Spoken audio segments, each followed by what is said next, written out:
All right, so next section we're going to look at is it's still 8.5 in your book, but 5.5 if you're looking in the packet, and it's on dot product. So we haven't multiplied vectors together yet. As I said, you've done this. But that's not a vector times a vector. That's a scalar times a vector. So suppose that we have two vectors. They each have a horizontal and they each have a vertical component. So the horizontal component of the first vector is A1 and the vertical is B1. For the second vector, the horizontal component is A2. The second vertical component is B2. Now, A1, B1, A2, and B2 would all be numbers. They could be positives, negatives, fractions, decimals, but they would all be numbers in an actual problem.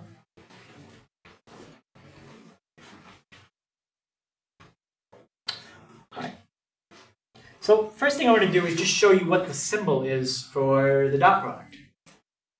It's a dot. That's what they use. So dot product, you just put a dot between the two letters. Now, it's important when we talk about dot product and the other one we're going to do, which is cross product, that you're specific and you use one of those terms. Okay? When you multiply vectors together, you never see directions on a test that just say, multiply these two vectors. Because it doesn't tell you which way to do it. Multiply them with a dot product or with a cross product. Now, if we're dealing with just two-dimensional vectors, then technically only one of those would apply. You cannot do cross products in 2D.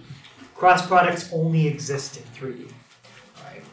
So if you had a problem on the test and you had two three-dimensional vectors, then they really do have to specify which way to multiply it. Technically, if it's 2D, they don't. But, okay. So that's the symbol you'll see for a dot product, V dot W. And when we do cross product, you'll see that. That's V cross W. Right. You will not see that in 2D. Right. So it's just kind of like a little X between them. Most of the time we don't use an X in math because X's can look like a variable. But I think if you make it smaller, it's clear that that's a cross product. If you wrote it like this looks confusing. It's like, what are you talking about? So we usually just, that's how you write a cross product. Okay, so what's the actual calculation? It's very simple. You take A1 and you multiply by A2. That's the first step. A1 times A2 plus, and you finish it off with B1 times B2.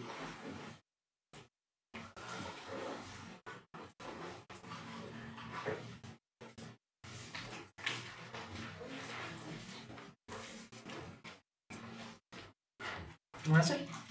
That's how you find the dot product. So let's think about what the answer would be here. A1 and A2 are numbers. So what do you get if you multiply a number times a number? Yep, another number. Right. And then if you multiply B1 times B2, that's a number times a number, you get another number. Now what about if you add a number to a number? What do you get? Yep. Another number. So the point here is when you find the dot product, the answer is a number. Okay? So answer is a number, not a vector. Okay, so the answer here is a number. Now what that number means, I'll show you later on. That we do use that number to do something. But for now, we're just going to practice finding the number. Okay, so here are the two vectors that I want to find the dot product between. 2i minus 3j and 5i plus 3j. Now I want to find v dot w. Okay, so what I usually do is I always set it up like this. And then I just fill everything in. Okay, anyone think they can tell me what's going to go in the first two parentheses? Yep. So you got 2 and 5. And in the second two parentheses, yeah? -3 and 3. So the first number is from the v, is vector v. The second number is from w. Same thing here. First number, -3, is from v. Second number, +3, that's from w. Okay, now we just do that out. So we get 10 plus -9, or in this case, the dot product is 1. So dot product is 1. Dot product can come out positive, come out negative. Dot product can come out 0. If it comes out 0, that means something special, which we'll look at. Okay. Now I want to find w dot v. So let's set that up. And I want to be kind of picky about the numbers I put in the parentheses because they did switch the order. So you're starting with a number from w, then you're putting in the number from v. So what would it look like if I fill in my parentheses this time?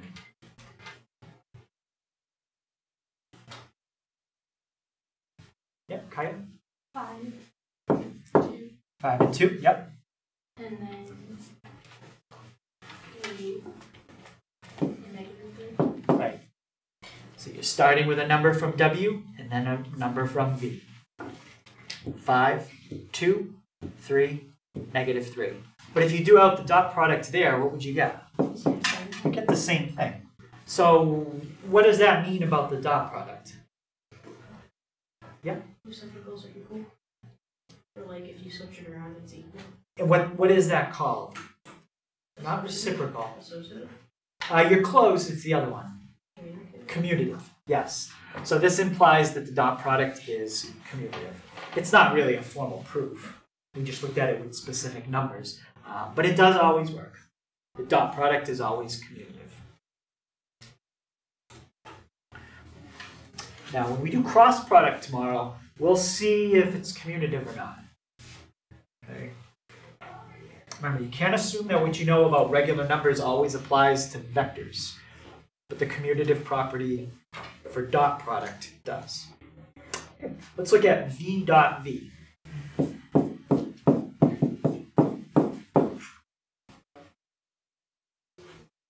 So I want to do v dot v. What would I write down for my calculation if I want to do v dotted with itself? Yeah? 2, -3, and then 2, -3. All right, so what would go here again? 2, -3.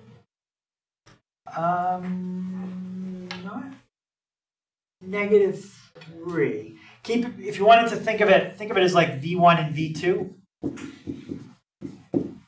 And they're the same.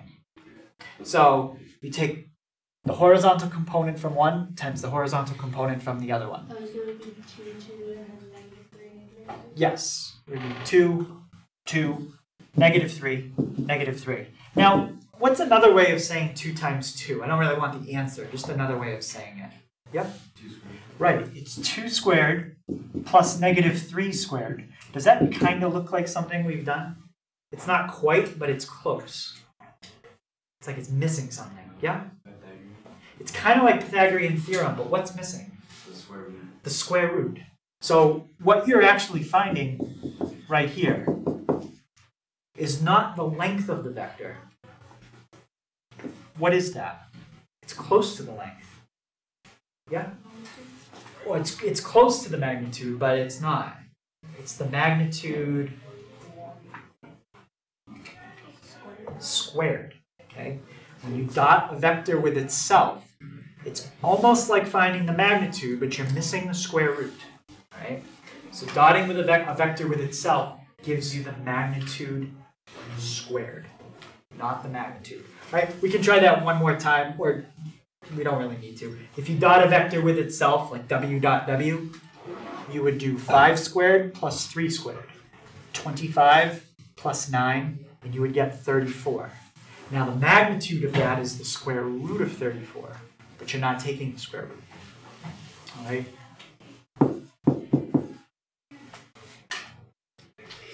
So, dotting a vector with itself gives you the magnitude of the vector squared.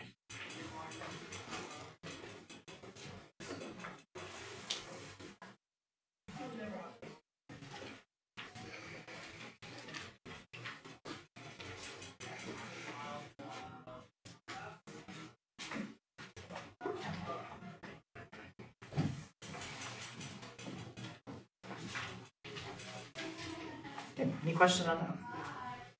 And I could write it again, same thing. I mean, you could write it with as many different letters as you want, but dotting a vector with itself gives you the magnitude of the vector squared. All right, let's do this one. So we're finding a dot product, and the vectors are 2, 6, and 0, 0. This time they're in the algebraic form. They're not in unit vector form.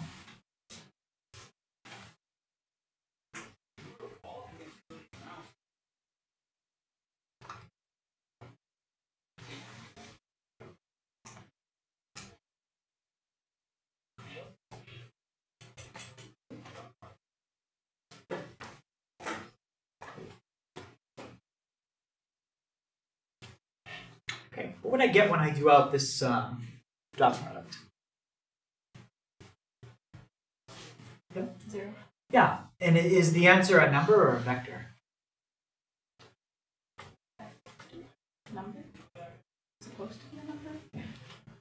Is it supposed to be a number? Is this such a question? No. A number. It is supposed to be a number, right? Anytime you do a dot product, the answer is always a number. So the answer here is 0.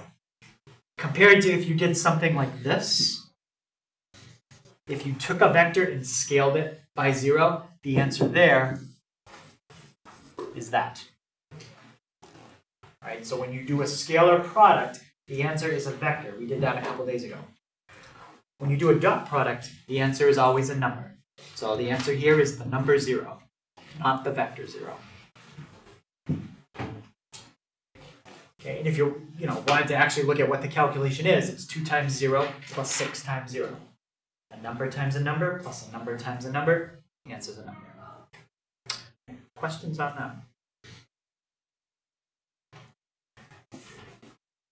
that? All right. So distributive property does work with dot product. Okay. It is something you're allowed to do. If you have a vector on the outside and you're dotting it with 2 vectors in parentheses, you can distribute it. Right? It does work. So a u dot v plus u dot w.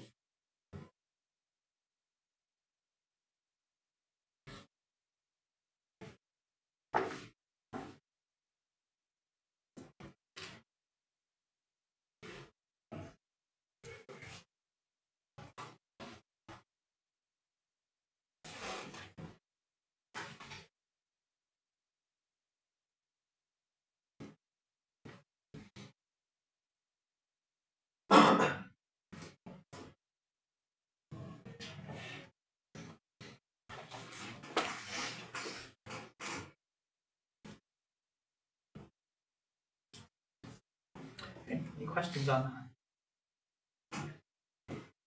All right.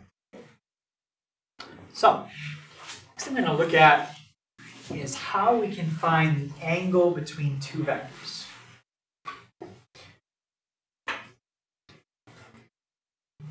So when I talk about the angle between 2 vectors, I'm talking about the angle that would be inside the vectors. I'm not talking about the one on the outside.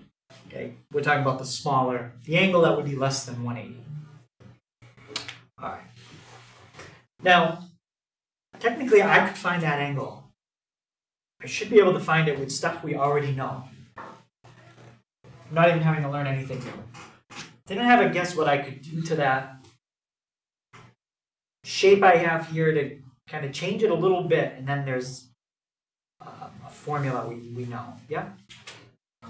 You'd either find the bottom vector, so it's a triangle, or rotate it 180 degrees so it's against the x-axis.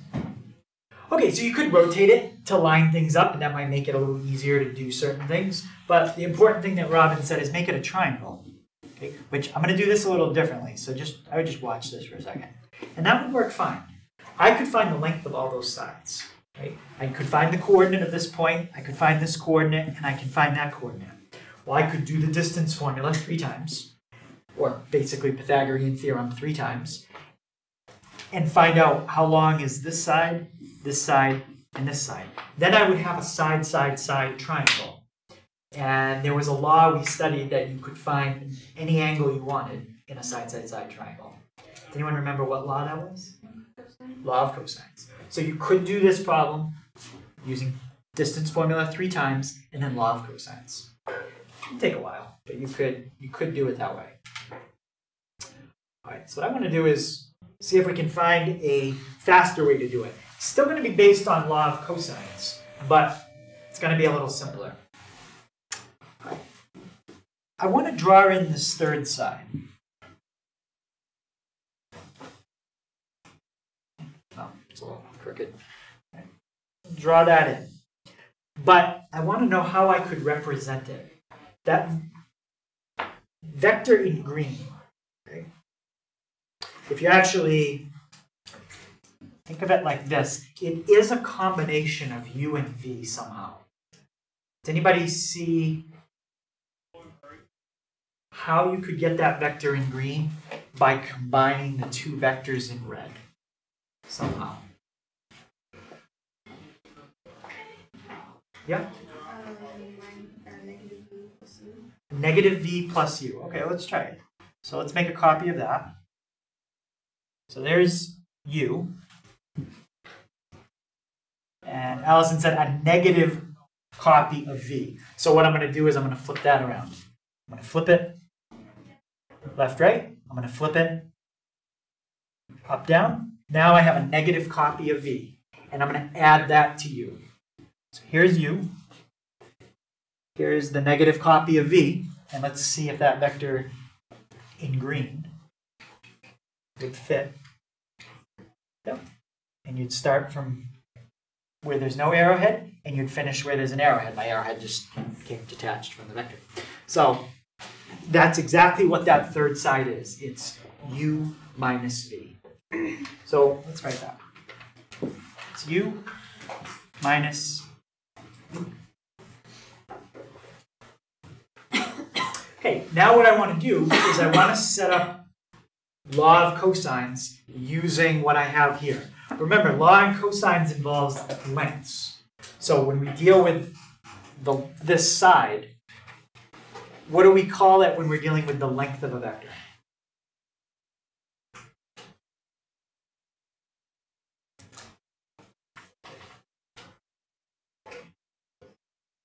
Yeah. Magnitude, right? So when we plug this stuff into law of cosines, we're not plugging in the uv and the u minus v just as those letters. We want the bars around them, okay? Because we're dealing with lengths. All right? So when we write law of cosines, anybody remember what it kind of looks like in the beginning? It looks similar to another formula we use a lot.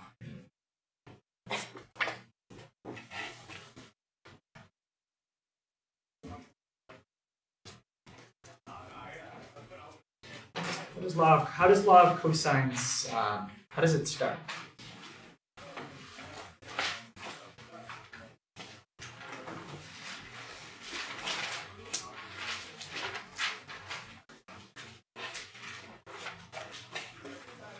Robin? So if you're trying to find, like, what c squared would equal, it would be c squared equals a squared plus b squared. So can you tell me what's the pattern there? Because I don't necessarily have a side that's c, but that is the side that you're trying to define equals the 2 sides squared plus each other. All right, so let's start with that. So we have u minus v. So the length of that side squared equals, yep, v squared. Magnitude Yep. of v squared Minus, or no, plus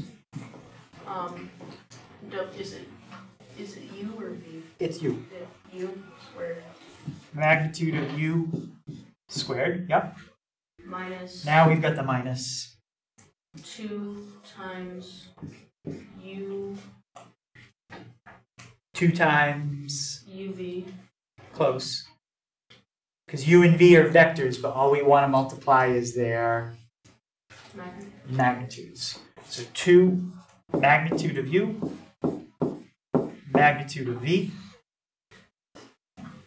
And then the cosine of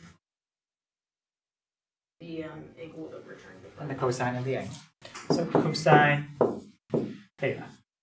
Okay, so there's the law of cosines filling in everything we have. One side squared equals the sum of the other two minus twice the other two, cosine theta. All right. So let's take a look at this left-hand side, u minus v, or magnitude of u minus v squared. Okay. I'm going to work with the left-hand side for now. I'm just going to leave the right-hand side, all that stuff there. I'll come back to it.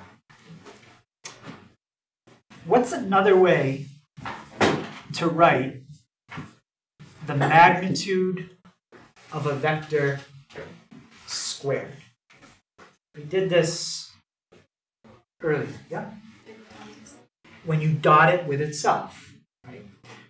If you take a vector and dot it with itself, you get the magnitude of the vector squared. So let's rewrite it as u minus v dot u minus v. Okay, we're just using this formula, and our vector is u minus v. All right. So we've got u minus v dot u minus v. Now, is the dot product distributive? Can you do FOIL? Yes, you can. So let's do that out. U dot u. Just don't write u's next to each other like that. Put the dot between them. U dot u. Then you've got u dot negative v and another u dot negative v. So how many u dot negative v's do you have? 2. Minus 2 u dot v. And I put the negative in front. Any question on that one? All right. Now, negative times a negative is going to give me a positive. Positive what dot what? Positive v dot b.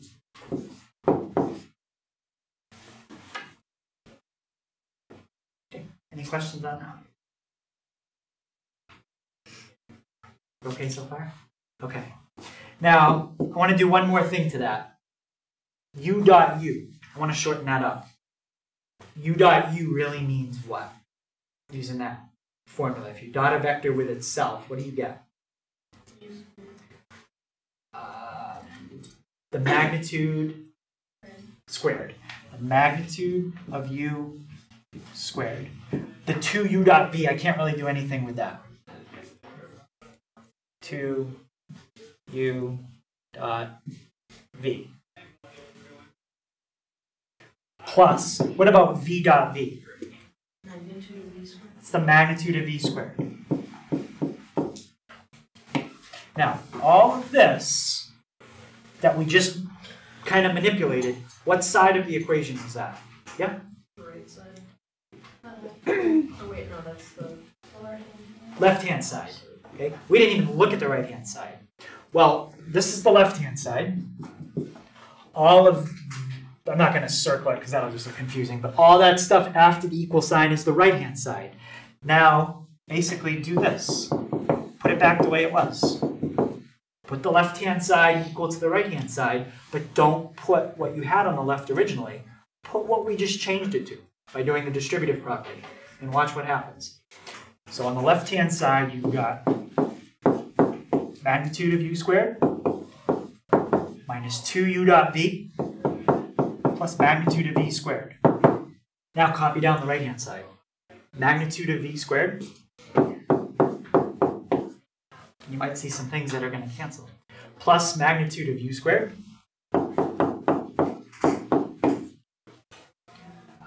Minus 2 magnitude u, magnitude v. Okay. I ran out of room for the cosine, so I'm just going to put it right below it. Cosine theta. I'm not going to be running out of room very long because there's a lot of things here that are going to disappear.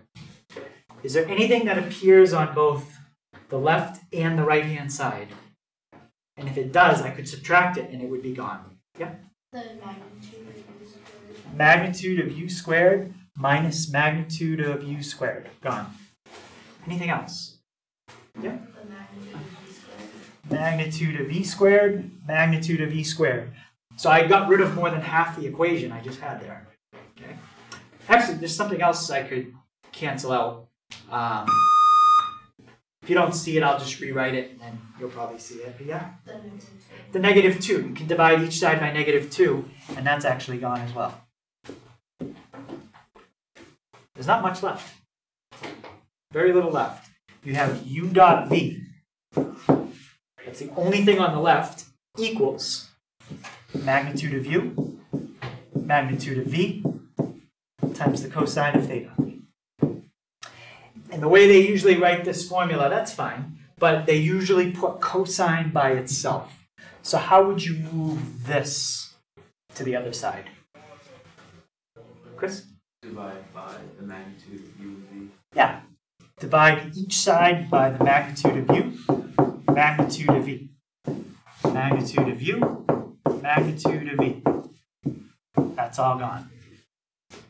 And now your formula says the dot product over the product of the magnitudes is equal to the cosine of your angle. So we started with something that was really kind of complicated with using law of cosines, and it simplifies to something very simple. The dot product over the product of the magnitudes will give you the cosine of theta. Now, a lot of times you're going to want theta, so that means you're going to have to use inverse cosine as the last step. But that's the formula for finding the angle between two vectors. And it's based off the law of cosines. It's just like 2/3 of it cancels out, and you don't need it. So it's a much, much faster way than using the distance formula 3 times. That's going to take forever. And then using the law of cosines. It's going to take you like 10 minutes to do it that way. This is going to take you like 60 seconds, maybe.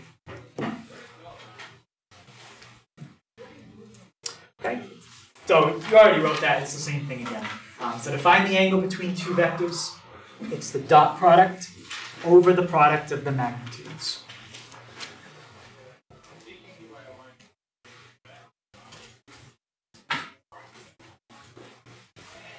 I'm just pronouncing what I said in the bottom. The denominator is the length of u times the length of v. That's what magnitude means.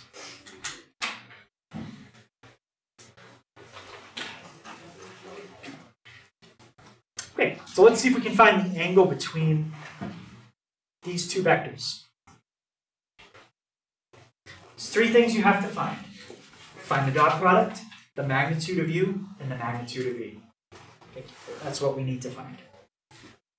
So let's start with the dot product. Okay, what's the calculation going to be for my dot product? Chris? 4 times 2 Yep. plus negative 3 times 5.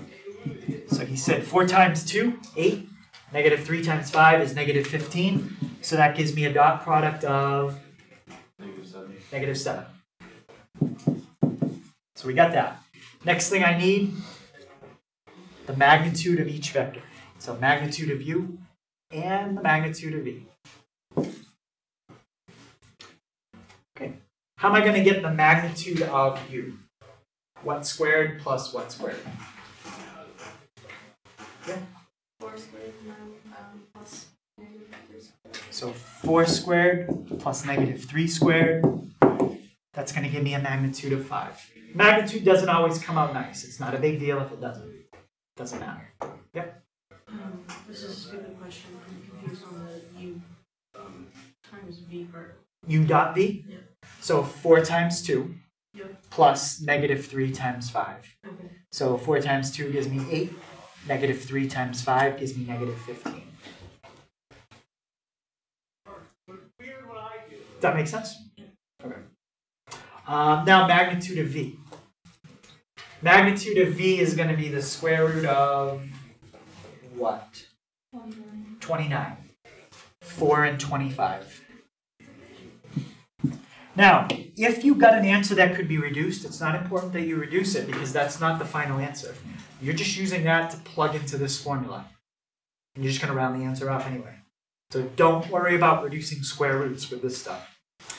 So cosine theta equals dot product over the product of the magnitudes. All right.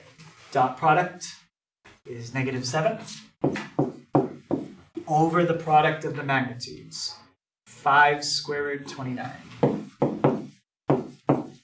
Now, that's the cosine of theta. They actually want theta. So what did I say we got to do on each side? Yeah. Reciprocal or negative cosine? Multiply each side by negative cosine? Or negative? No multiplication here, no reciprocal, but I think you know what you want to say, it's just not the right word. But you're on the right track. Yep. Take the inverse. Take, and it's inverse cosine. So take the inverse cosine of what's on the left. That's gone. Plug all that stuff into the inverse cosine on the right, and there's the answer for your angle. Inverse cosine of negative 7 over 5 root 29. You can type all that in at once, as long as you're careful. Inverse cosine, negative 7 divided by, in parentheses, 5 square root 29. Close the parenthesis for your denominator, close it for the inverse cosine function, and you get an angle of 105.07.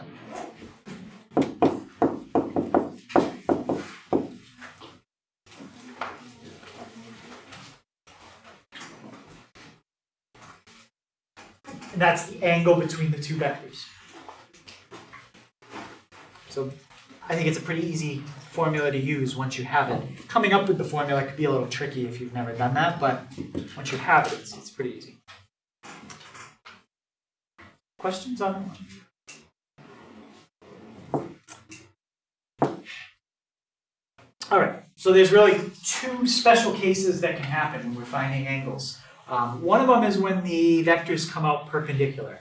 Now, for whatever reason, when they talk about vectors, they don't use the word perpendicular. They use another word in the context of vectors, and they call them orthogonal. So if two vectors are orthogonal, it just means that they are perpendicular. Not really sure if there's a technical difference between using either word, but you'll see the word orthogonal in your book and on the test. So if the vectors are perpendicular, what does that mean the angle is between them? Right. It's a right angle, which is how much? 90.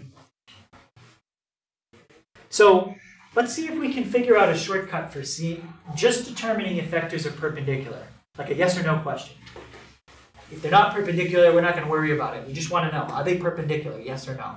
Well, you can answer that question pretty fast. Right? So you'd have your formula. Cosine of something equals, and then something on the top and something on the bottom. Now, if we know they're perpendicular, what did we just say the angle would be? 90. They would be 90.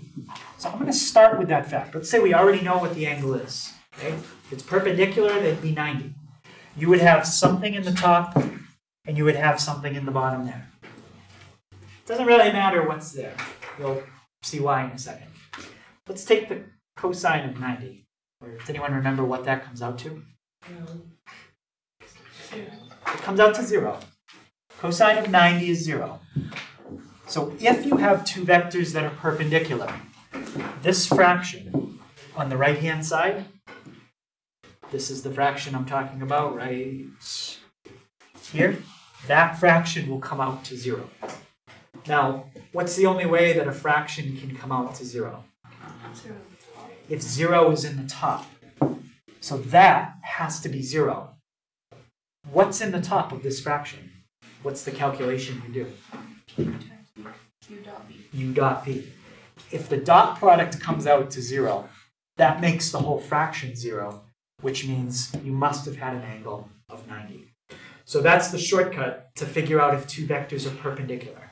That's the symbol for perpendicular or orthogonal. So if two vectors are orthogonal, then their dot product is 0. Done. Doesn't matter anything about their lengths. If the dot product is 0, you're good. They're perpendicular. Okay. So let's look at these two vectors and see if they're perpendicular.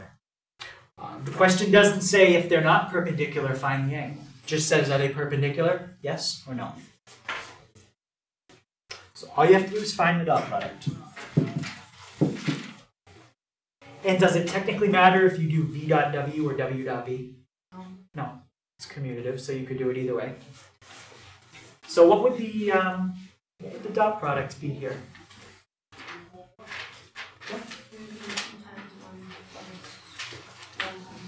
It would be 2 times 1 plus 1 times 2. What is the dot product then? Yeah, 4. So 4 is not the answer to the question. It'll tell you the answer. So are the vectors perpendicular? No. No, they're not. What is the angle between them? I don't know. But they're not perpendicular. Now, can anybody tell me one thing you could change? Only allowed to change one thing to make them perpendicular. And there's a lot of different answers.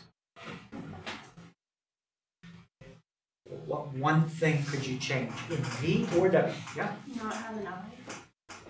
Or 0 Well, if you made that a 0, then it would be 2 times 0 plus 1 times 2, which would be 2. So it'd still be a positive number. You got to get a dot product of 0. Yep. Change like the first J to negative.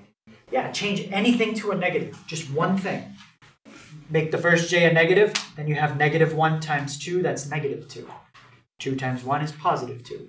But just put in a negative anywhere, and then they would be perpendicular. Okay. Yep. You would make V or W equal 0. Because then it would just by the. So when we talk about perpendicular, it usually only applies to vectors that are not the 0 vector. Because technically the 0 vector is perpendicular to everything. Because the dot product of the 0 vector with anything is always 0. But I don't know if I've ever heard it said like the dot, I understand what you're saying. But I don't know if I've ever heard it say that the 0 vector is perpendicular to everything. Because it's really, the 0 vector doesn't have any length, and it doesn't have any direction. But I'll double check that. Let's see. But if you could only change one thing here, not two things, changing one thing to a negative would work. Okay, so that's perpendicular. What do you think the other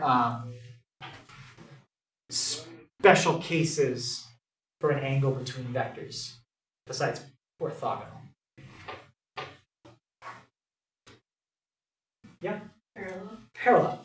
And there's actually two cases where they could come out parallel. Here's an example of parallel. Like that. Or if you want me to separate them, you could. Those are parallel.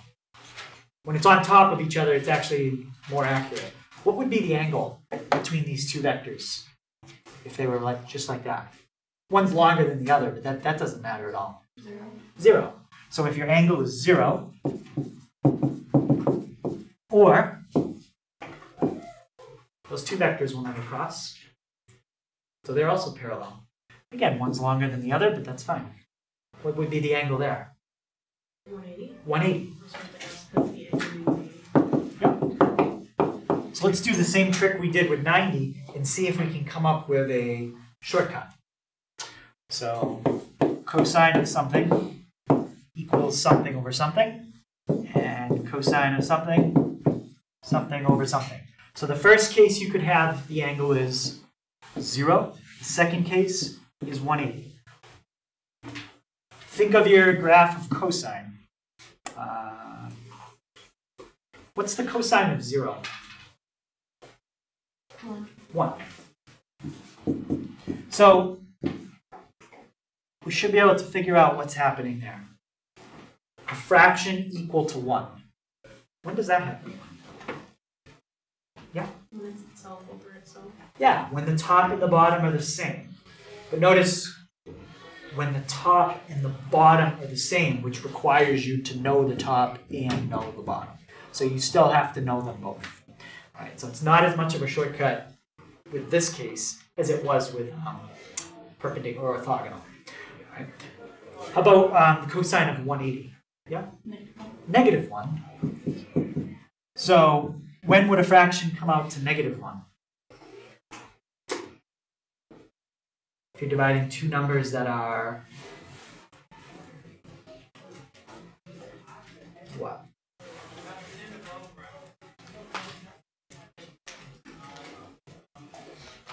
Oh, Joe?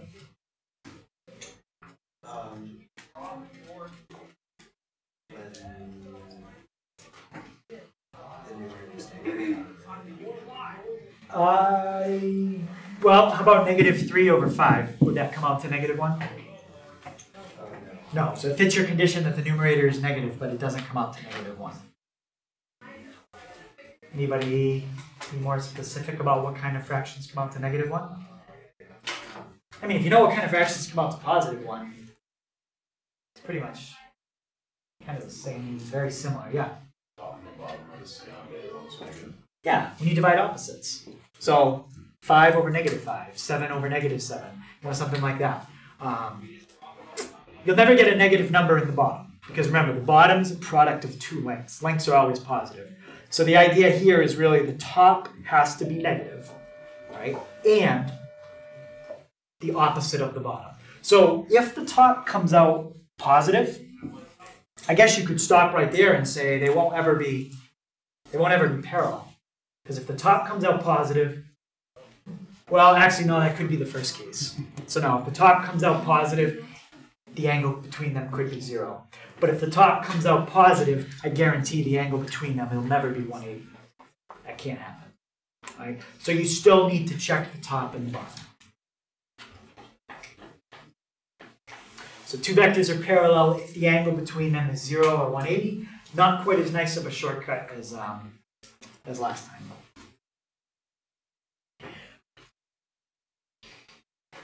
Okay. So I want to determine if V and W are parallel, and I just use the symbol 2 vertical bars for parallel. That's all it is. Okay, so we pretty much got to treat this like a normal problem. We got to go through everything. We got to find the dot product. We got to find the magnitudes. Do it all out.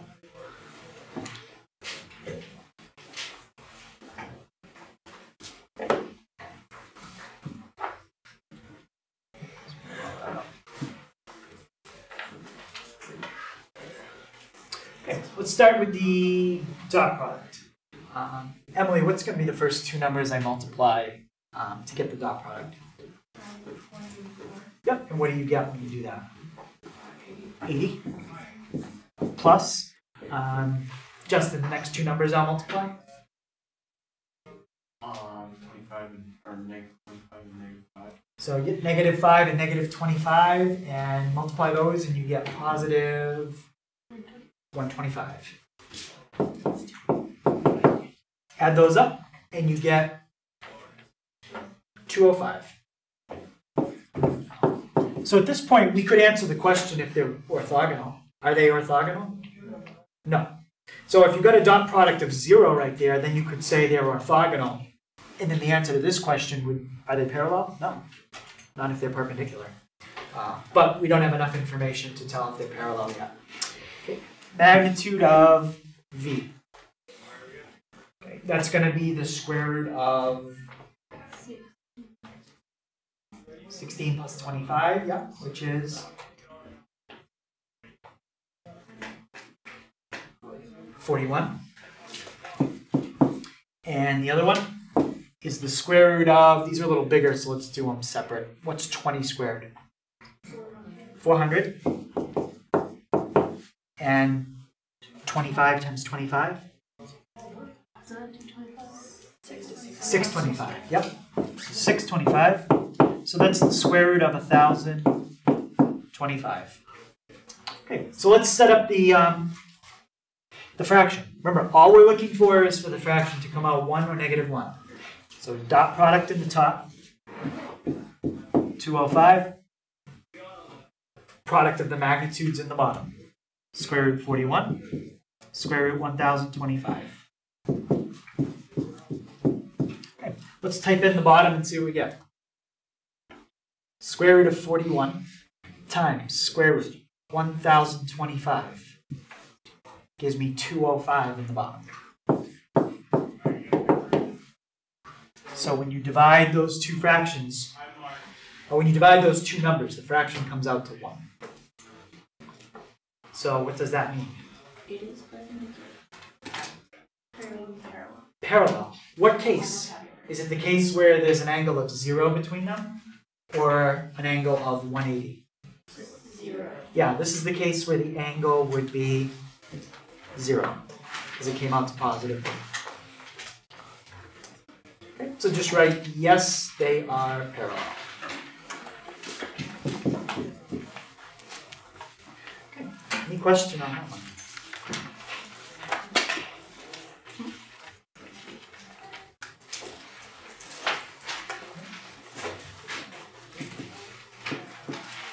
Okay, so the homework tonight is 7 to 17 odd.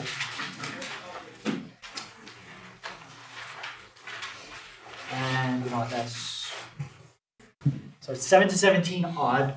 Each question has 3 parts. Part 1 of the question is find the dot product. Part 2 is find the angle. Part 3 is just say if they're parallel, perpendicular, or neither. So each part leads to the next. So we'll look at that tomorrow, and then tomorrow we will finish up vectors. And remember that we're going to do the take home from homework tomorrow night, and it will be due Friday morning. But I'll put it up on the board.